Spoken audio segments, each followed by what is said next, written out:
Hi folks, today we're going to review for the Unit 4 Test 2, which covers solving many different types of equations. And so we're going to start out with factoring and solving cubic equations. Now, example 1a is a cubic equation and so is 1b, but example 2 is not a cubic because it's just got a reduced exponent instead of a 3. So it does still fall under the category of solving polynomial equations, but it's not a cubic. That's a little different. So in 1a, we're going to factor completely, and we're going to solve such that our polynomial equals 0. So step 1 is factor. And by looking at my polynomial, I notice that there's two terms. It's a difference between the two terms. I see a cubed right here, which is my red flag that I need to see if I can cube root both terms. 27 is a perfect cube, and so is 8. In fact, the cube root of 27x cubed, the cube root of 27 is 3, and the cube root of x cubed is x. And then if I try cube rooting 8, cube root of 8 is 2. So I have two nice pretty cube roots, and I'm going to factor by the difference of cubes.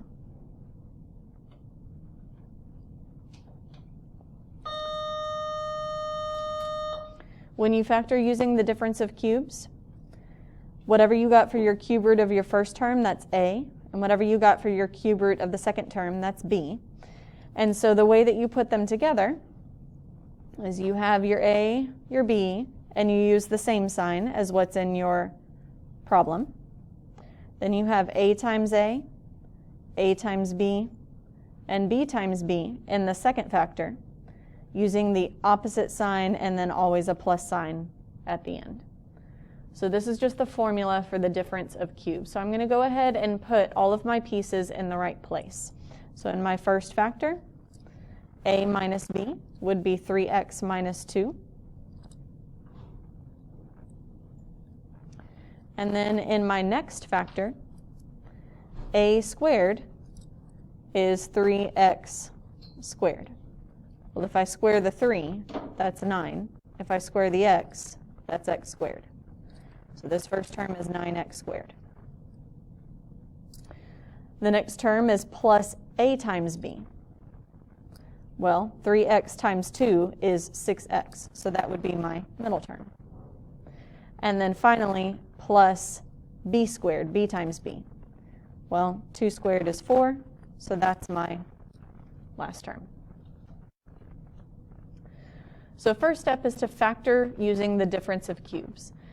Now once I've factored using the difference of cubes,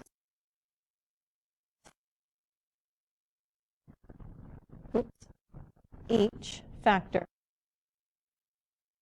separately. So if I replace 27x cubed minus 8 with its factored form, I have 3x minus 2 times 9x squared plus 6x plus 4. I'm going to have that equals 0. Remembering that this is the same thing as this, but this is just the factored form of your cubic. So now I'm going to solve each factor separately. I'm going to take 3x minus 2. I'm going to set it equal to 0 because the zero product property says in order to get a product, a multiplication answer, that is 0, then either this term is 0, this is 0, or they're both 0. So I need to figure out x has to be here in order for 3x minus 2 to be 0. So I'm going to solve this mini equation by moving the constant and dividing by the coefficient. X equals 2/3. So there's one of my solutions. This is a real solution because it doesn't have an I, so it's not imaginary. It's a real solution. And keep in mind that the highest power of my equation is a 3. So I'm looking for no more than 3 solutions for my problem. So now let's try this one. I need to solve this factor separately. If I were to set this equal to 0, I could try a couple things, but in the end, the method that will always work is the quadratic formula. So I'm going to go ahead and use that because I know it's going to work. It may be a little weird looking, but I'm going to try it.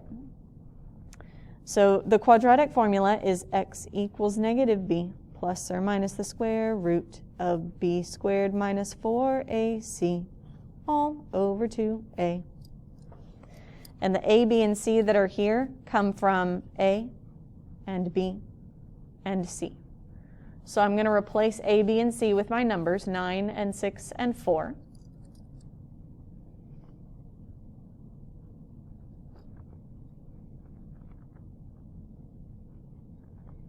Sorry, I'm bleeding over into my other section. That's okay.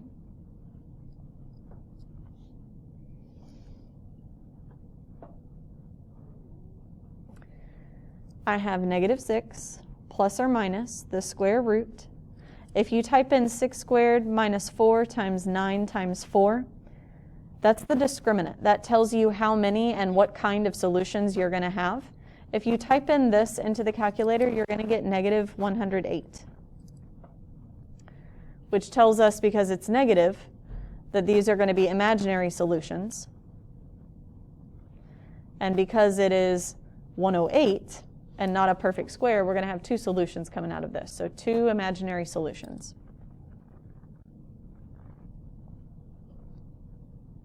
2 times 9 is 18. That's where this comes from. So now I need to simplify this. I need to break it apart. I need to bring out the square root of negative 1, that will be I, and then I need to break up 108. So if you think about the numbers that multiply to be 108, maybe you're thinking of 9 and 12, so I could break this up into the square root of 9 and the square root of 12, which can be broken up also into the square root of 4 and the square root of 3. So if I took all of these radicands and multiplied them together, I would end up with negative 108.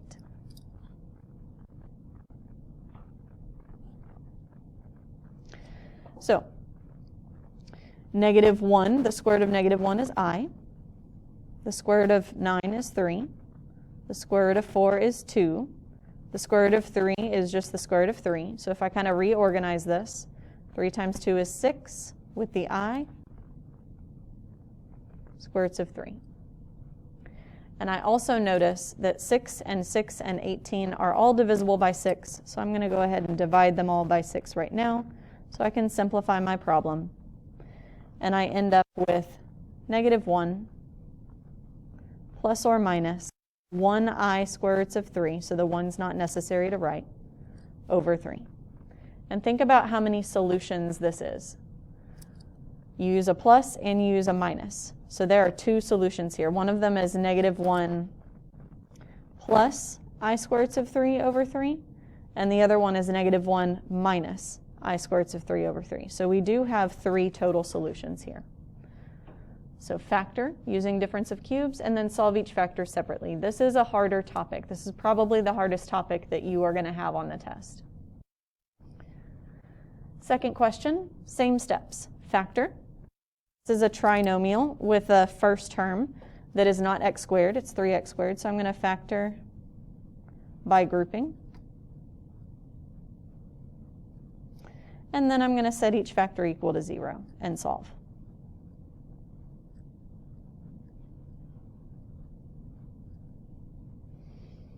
Looking at my highest power, it's a 2, so I can expect to have at most 2 solutions, maybe 1, but probably 2. I'm going to use this space over here.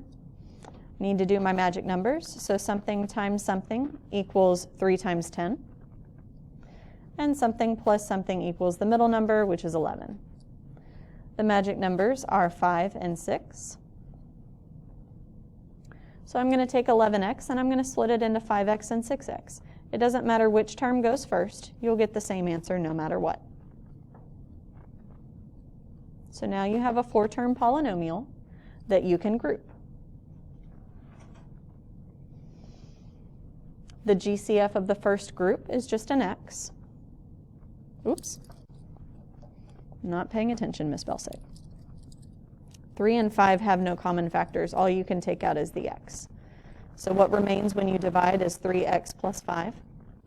And I want to take out a GCF here such that what remains will also be 3x plus 5. And the thing I can take out is a positive 2.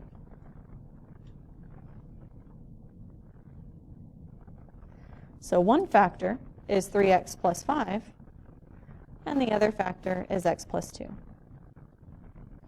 So I've factored by grouping. My next step is to set each factor equal to 0 and solve.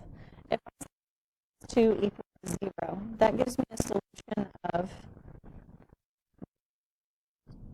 Keep in mind that your factor and your solution should have opposite signs if they look simple like this, if it's just x and then plus or minus number. So there's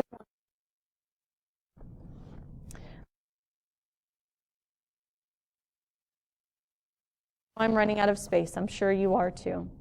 But I would.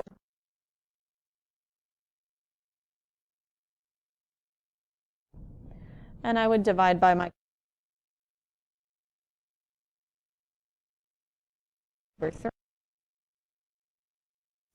solution. Comes from the other factor.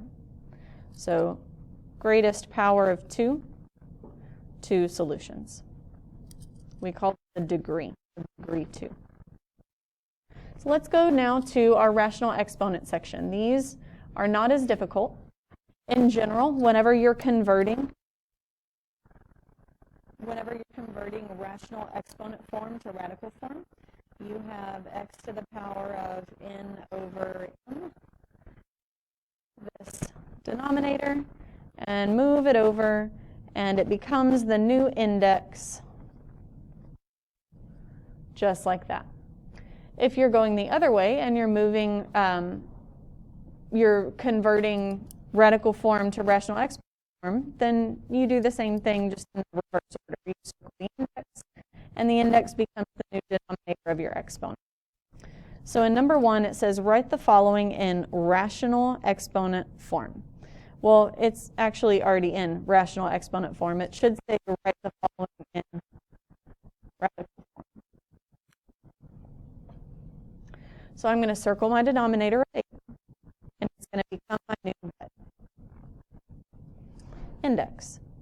So this is the 8th root of x cubed, or you can also write it as the 8th root of x, and then you can cube it on the outside. That's acceptable too. So make exponent denominator the new index. It's as easy as that. Now on number 4, when we write in rational exponent form, we're going the opposite direction. We're circling the index and making it the new denominator of the exponent. So I'm going to circle the 7, the index, and it becomes the new denominator of the exponent. So my base is still x minus 8, but instead of raising it to the power of 5, I'm now raising it to the power of 5/7.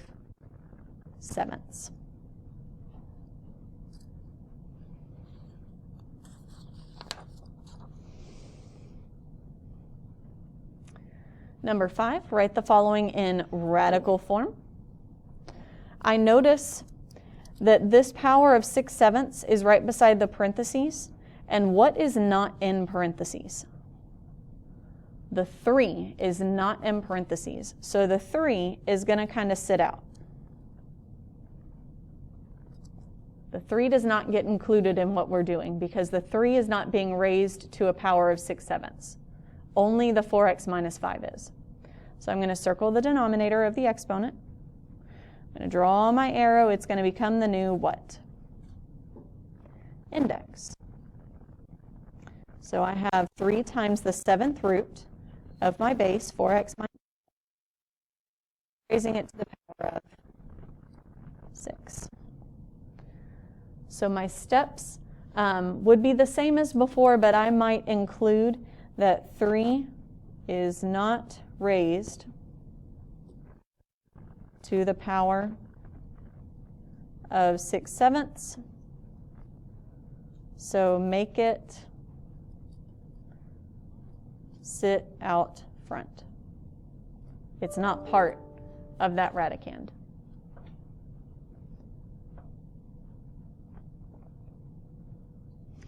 So we've got two more types of problems in the review. One of them is solving equations with rational exponents. So we've got an equation. I have a rational exponent. Remember, the root word of rational is ratio, so that means fraction. So I do have an equation with rational exponents here. The first step is to isolate the parentheses with the rational exponent.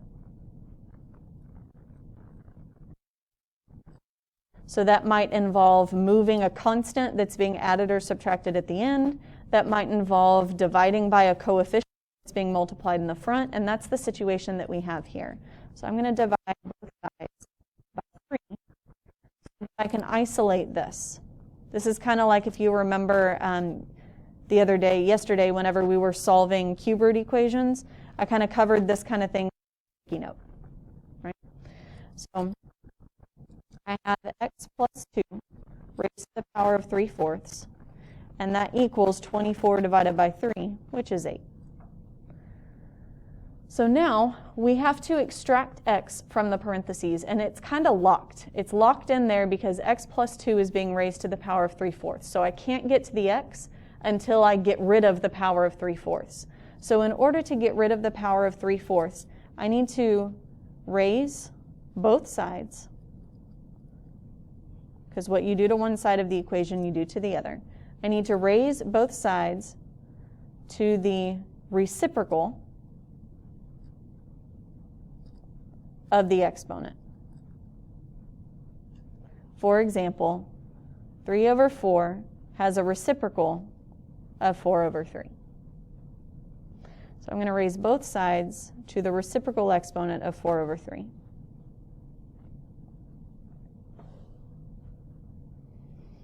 Now, what happens when you raise a power to a power? Well, when you raise a power to a power, you're multiplying those powers. And I notice when I multiply these that the 3's cancel out and the 4's cancel out. So I have no more exponent that needs to be up here. It's just x plus 2. I also notice that 8 to the power of 4/3 can be rewritten using radical expressions, radical form, sorry. So I'm going to circle my 3. I'm going to bring it around. I have the cube root of 8 raised to the power of 4. Well, the cube root of 8 is probably something you have memorized. What is the cube root of 8? Cube root of 8 is 2. And if I raise it to the power of 4, I have 2 times 2, which is 4, times 2, which is 8, times 2, which is 16. So that's the way I evaluate that right side. And then your last step is just to solve for x. So my solution is 14.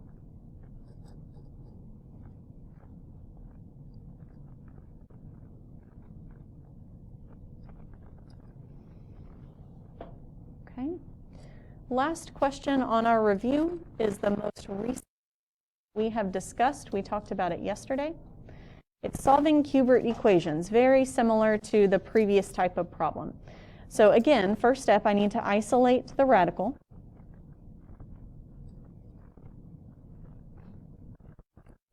Okay. So that could mean adding or subtracting a constant. That could mean dividing by a coefficient.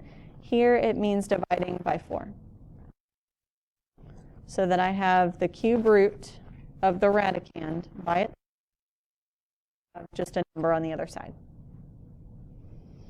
Second step, undo the root by cubing both sides. So if I cube both sides, the cube and the cube root will cancel out because they're inverse operations. I'll have 3x plus 6, the radicand, and 3 cubed is 27. Your last step is to solve. So I move my constant, which is 6, divide by my coefficient, which is 3. And I get a solution of 7 for this cube root equation. So if you have questions as you're working through this, please feel free to email your teacher, and we will be happy to help you. Good luck studying.